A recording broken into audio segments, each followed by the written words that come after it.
District court judges do not have the authority, as a general matter, to enjoin the functioning of the executive branch. I don't care what the judges think. I don't care what the left thinks. We're coming. Well, we have officially reached the point where the Trump administration is now openly defying court orders. Now, up until this point, they've tried to at least provide some legal rationale for their non-compliance, even if it was flimsy. And though some Trump administration officials are still trying to uphold that facade because that's beneficial to them, others, including the vice president, are just now admitting they're going to do what they want, and there's nothing that the courts can do to stop them. And unfortunately, they're right. The courts don't have a military or a way to enforce the rulings that they put out. So if the administration says, we're not going to listen, there's nothing that can be done. And this is one of many lines that the Trump administration has recently crossed. In addition to this, Trump wrote on Truth Social that the preemptive pardons Biden gave to members of the House Select Committee on January 6th were now null and void because of this tweet that he made on Truth Social, and he announced his plans to investigate them. And by the way, he has no authority whatsoever to do this, but nonetheless, he's certainly going to try. He also asserted a new broad presidential power, arguing that he can actually circumvent Congress and unilaterally make political appointments without their approval. On top of that, his FBI is now looking to criminally charge environmental groups like Habitat for Humanity because they received grants from the EPA, which they claim are fraudulent. Also, another green card holder was detained by ICE and violently interrogated, stripped naked, and put in a cold shower after being detained at Boston Logan International Airport, despite no evidence that he committed a crime. And when it comes to immigration, the crackdown continues, and the Trump administration is creating a registry for undocumented immigrants and is claiming that if they fail to register, that's tantamount to them committing a crime. So they're presumably using this Hitlerian registry as a justification to expel all undocumented immigrants or detain them indefinitely as an alternative. And on that note, mercenary groups aligned with Republicans like Blackwater, whose war criminals were actually pardoned by Donald Trump in 2020 after they were convicted of committing a massacre, have proposed privatized concentration camps, which would presumably house undocumented immigrants indefinitely. They're also calling for a Gestapo run by citizens who would be able to arrest migrants themselves. And as draconian as that sounds, it's actually preferable, I guess, to this solution proposed by Republican congressional candidate Valentina Gomez, who says we should just execute undocumented immigrants. Yeah, and that right there is part of the reason why I refer to MAGA as a modern-day Nazi movement, because for all intents and purposes, this is a modern-day Nazi movement, and we need to stop pretending like that's not the case. We need to stop burying our heads in the sand and pretending that it's not exactly what it looks like.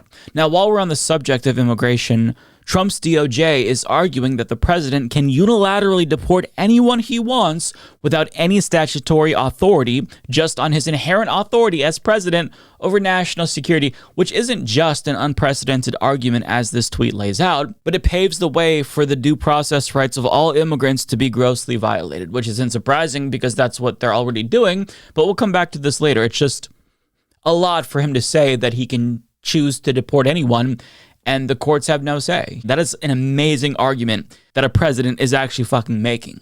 Now, when it comes to free speech, I want to talk about that as well, because Trump seems hell-bent on destroying the First Amendment, and I know that every single partisan actor is going to accuse every president that they don't like of trying to destroy the First Amendment, but when I say Trump is trying to destroy the First Amendment, I mean he literally does not think people should have free speech. So he's sued media companies for criticizing him, and he's claimed that the Tesla boycott was illegal.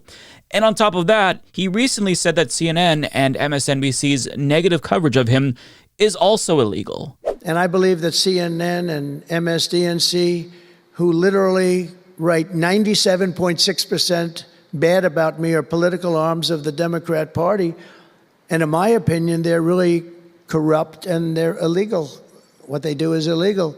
Now, incorrectly saying something is illegal when it isn't is very different than actually making it illegal. But to be clear, he doesn't have to literally outlaw criticism of him to make this a reality. He can make it de facto illegal to criticize him if there's this chilling effect on free speech and people are afraid to speak out against him. If his DOJ, FBI, and FCC go after people in media who criticize him, it doesn't matter that Fox News shits on Democrats and Biden all the time. But when it comes to him, he's special, and he doesn't think that it should be legal to criticize him. That's where we're at. So if you were wondering whether or not Trump has dictatorial ambitions, here's your evidence for the two of you who are still on the fence about that, or for the rest of you who are in denial. Now, he also thinks that it should be illegal to criticize judges that he has in his back pocket, like Eileen Cannon. And he said criticism of her also is illegal at the same event. Her name is Eileen Cannon. I did appoint her, federal judge. And these fake lawyers, these horrible human beings, were hitting her so hard, public relations-wise. They were playing the ref. I don't think it's legal. I don't think it's legal.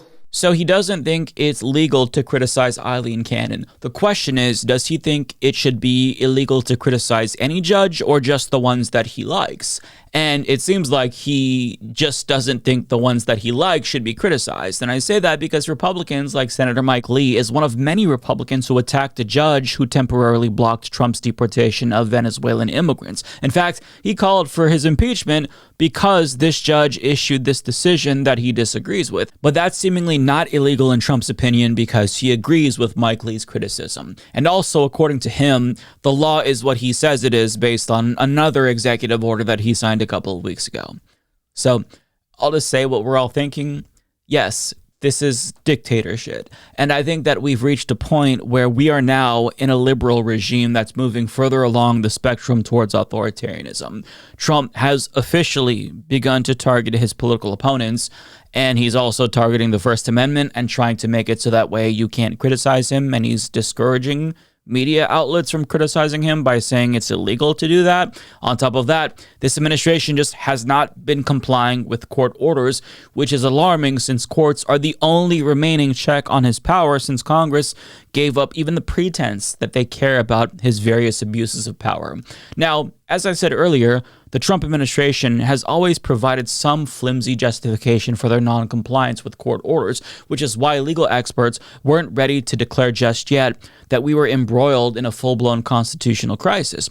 But that changed as of this week, and they're now just explicitly saying they're not going to listen to courts. As attorney Mark Zaid put it, Trump's defiance of a judge's order to halt deportations of Venezuelans marks the beginning of what he's calling a true constitutional crisis.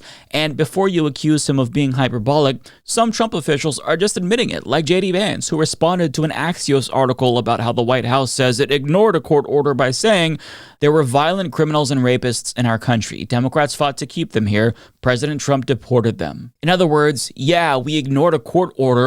What are you going to do about it?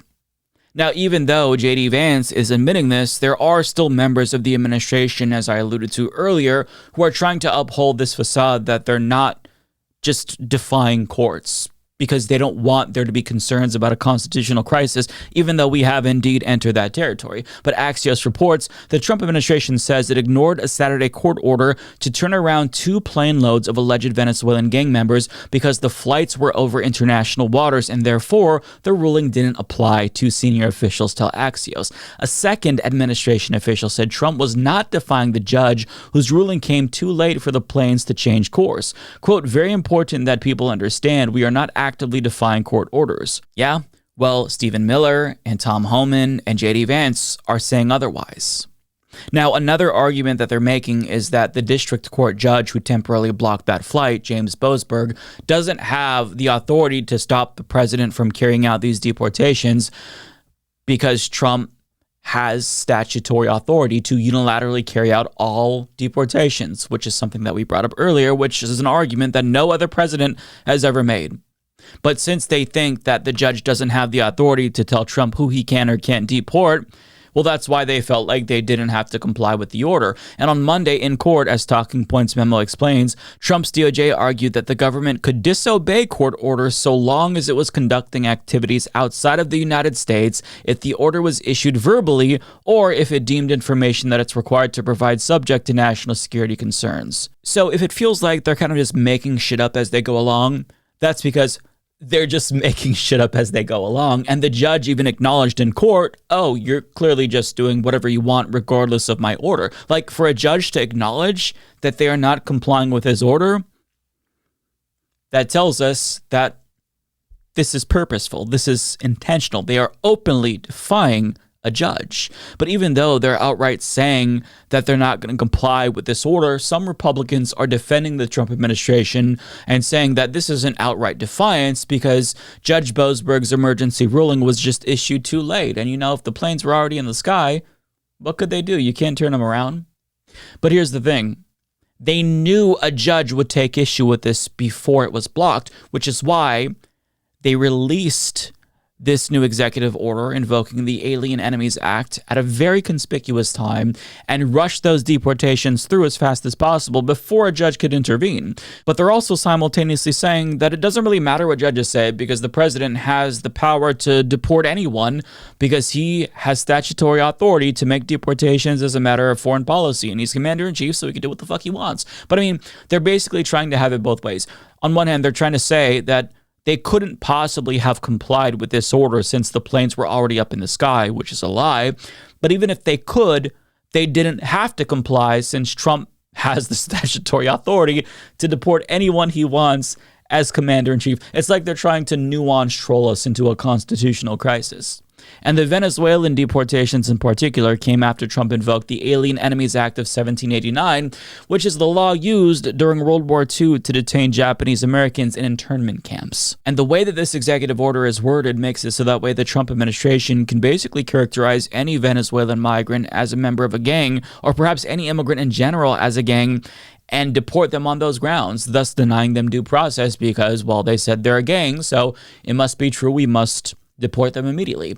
And the Trump administration is claiming that all of the people that they deported were gang members, but they didn't actually provide any evidence for that claim, and there was zero transparency throughout the entire process. According to the New York Times, multiple relatives of the men who have been deported claimed that they were not affiliated with gangs, contrary to the Trump administration's claims, and the mother of one of those immigrants said that she got a call from her son telling her that he was going to be deported and didn't really know where they were going to take him, and his name disappeared from the Immigration and Customs website, so she wasn't able to track where her son was. And furthermore, she claims that they gave her no evidence whatsoever, like the other relatives, that her son was part of a gang. Now, come to find out, her son was transported to an El Salvadorian prison, and we know this because the president of El Salvador, who is aligned with Donald Trump and is a fascist himself, tweeted confirmation that he received all of the men and shared this video of their faces and heads being shaved and then being marched into a massive cell. This is kind of like fascist porn. And when I say porn, I mean that conservatives were blowing their fucking loads to this video with no concern whatsoever, of course, about whether or not these men had their due process rights violated, or the fact that these families say that the men aren't actually in gangs. Sure, some of them maybe were, but if you have multiple relatives saying this is not somebody who's a gang member, I think that's cause for concern. No, not to the Trump people, because they don't care. All immigrants are evil and gang members as far as they're concerned, so fuck them all. It doesn't matter if their due process rights are being violated. It doesn't matter if the process is shady. It doesn't matter where we take them to, just get them out. It's so gross. We're seeing fascism and watching democracy die with thunderous applause, effectively, and I just don't know how to process that. It's very blackpilling. Now, this was done, again, in defiance of a court. I have to keep emphasizing that because I don't think that we should let that fact slide. But this isn't the only instance of the Trump administration defying a court. In fact, it's not the only time he's defied a court this week, because as the New York Times reports, Rasha Alawa, a doctor at Brown University who specializes in kidney transplants, was also deported in defiance of a court order. Now, per CNN, she later reportedly acknowledged that when she was in Lebanon, she attended the funeral of the Hezbollah leader recently assassinated by Israel, and they found pictures of him on her phone. Now, why they were looking through her phone in the first place is a question that still hasn't been answered, and that's kind of weird. But believe it or not, the First Amendment applies to everyone in the United States, including H-1B visa holders like her. So you may not like that she seemingly supports Nasrallah, but she has a right to support Nasrallah. Moreover, the fact that her deportation was carried out in defiance of a court order is a problem. Because look, maybe you don't care about this person in particular, but if the process isn't followed, if courts' decisions are no longer acknowledged, the Constitution is no longer in effect, and the rule of law is null and void. But I don't think that people really understand that. Like when we talk about Mahmoud Khalil, people who support Israel will say, well, he was, a pro-Palestine protester, so fuck him. And they'll lie and say that he supported Hamas, while not realizing that this is something that could affect them as well, right? Because in the event we had a Democratic administration that was pro-Palestine, inconceivable, but in the event that were to happen, or if a Democrat wanted to create hate speech laws, they could be fucked over by it, which is why we all should fight for freedom of speech and the First Amendment, because it affects all of us. It's something that we all, I thought, cared about, but apparently not. But, it seems like the end goal here is to just make sure that the Constitution is null and void. Trump wants the law to be whatever he says the law is. And even though this is new for America, it's not new around the world. I mean, there are plenty of countries where presidents rule by decree without judicial oversight and where the legislatures basically act as rubber stamps for the executive. We call these kinds of systems dictatorships, though. And it was my understanding that Americans didn't want to live in a dictatorship. But here we are. Now, listen, I'm not going to say that we are definitively a dictatorship. That's currently not the case. I don't believe that. The fact that you and I can still criticize this administration is evidence that we haven't entered dictator territory just yet. But sadly, we are headed in that direction very clearly because Trump wants to be a dictator and is taking meaningful steps to make that a reality and claiming that criticism of him is illegal. I mean, permanent residents like Mahmoud Khalil are already being punished for political speech. And the question is, are citizens next? We'll presumably find out soon, and what happens in the near future will determine what kind of a regime America is going to be going forward. Will we be a flawed, increasingly illiberal democracy like we are now, or will we fall to full-blown authoritarianism like so many other countries have? That question will be answered for us shortly. Mike is a total shitlib. Once he started shilling for the DNC, I stopped watching. So I definitely won't be hitting the subscribe button or turning on notifications by clicking the bell. No way. It's very sad, I know.